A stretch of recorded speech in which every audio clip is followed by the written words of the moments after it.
আওয়ামী লীগ সরকারের পতনের পর প্রবাসী আয় বা রেমিটেন্সে নতুন রেকর্ড সৃষ্টি হয়েছে।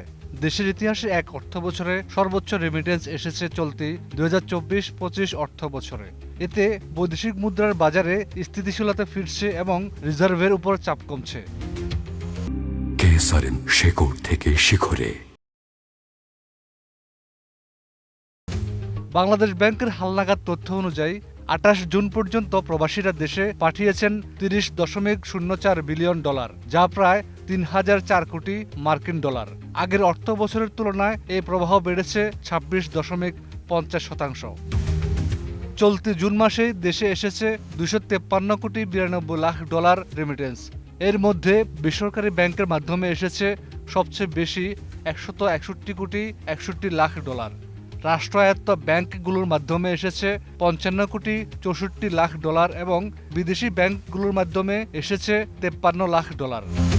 বাংলাদেশ ব্যাংক জানায়, জুন মাসের বিভিন্ন সপ্তাহে রেমিটেন্স প্রবাহ ছিল উল্লেখযোগ্য।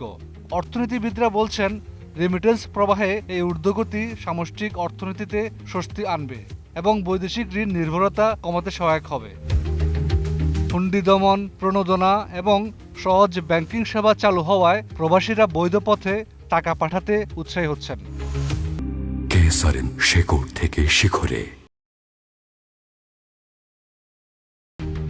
রাজনৈতিক অস্থিরতা এবং অতিমাত্রার ডলার বিক্রির কারণে 2024 সালের মাঝামাঝি বৈদেশিক মুদ্রার রিজার্ভ নেমে আসে 20.39 বিলিয়ন ডলারে।